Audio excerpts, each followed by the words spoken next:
Are you ashamed of the gospel? When I first heard this question, I thought, who would ever be ashamed of following Jesus? Then I started thinking about Peter, who was an apostle of Jesus, someone who lived with Jesus day in and day out, someone who knew his teachings and saw his teachings, someone who loved Jesus, yet he still denied him 3 times. This could be any of us. It takes so little effort to disobey the Lord. Let's take a look at what it means to be ashamed. Webster's definition of ashamed is fear of embarrassment or humiliation. In Matthew, we see that Peter is outside the palace when a girl said that he was with Jesus.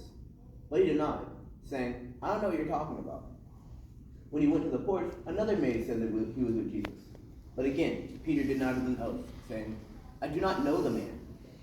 After a while, they that stood close by said, surely you're one of them, because your speech gives you away. Peter then began to curse and swear, saying, I know not the man. Immediately the cock crew, and Peter remembered that Jesus told him, before the cock crows, you have denied me 3 times. Peter then went and wept bitterly.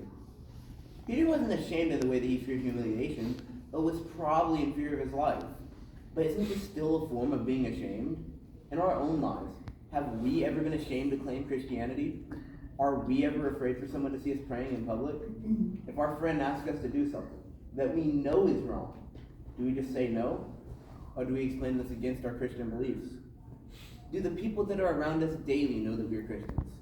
If they don't, then the chances are we might be ashamed of the gospel.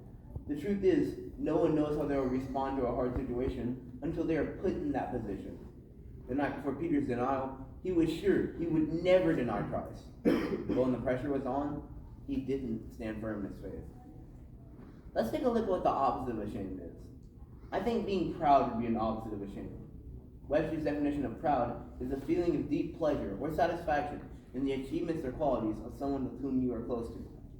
We should definitely consider ourselves close to Christ. A great example of being proud of the gospel is in Acts 16. After Lydia was baptized, Paul and Silas were going to her home to pray, when the woman with a familiar spirit kept following them, saying, these men are from God. She had done this for several days when Paul got tired of her and commanded the spirit to leave out of her. Her masters were pretty upset with Paul because they used her as a type of fortune teller to make them money. And now, she was of no use to them. So they complained to the authorities, saying, these Jews are troubling our city. They teach customs that are not lawful for Romans. The multitude then rose together against them and beat them with many stripes and threw them into prison. After being beaten and thrown in jail, you might think Paul and Silas would just be quiet. You might think they'd be afraid of being killed. They acted in quite the opposite way. At midnight, they sang praises to God and prayed, and a great earthquake happened. It was so great that it shook the foundations of the jail, and all the doors opened. When the guard awoke and saw the doors open, he took out a sword and was about to kill himself, when Paul yelled out, do not harm yourself, for we are all here. The guard then asked Paul, what must I do to be saved? Paul told him, believe on Christ, and in that same hour, the guard took him to his home, washed out his wounds, and was baptized. I think this is a great example of being proud of the gospel, but it's also an example of great faith. Which brings me to my next question. How do we go from being ashamed of the gospel to being fearlessly proud of it? Earlier I spoke about Peter. Peter is such a great inspiration to us because although he has amazing faith, he also battles with doubt.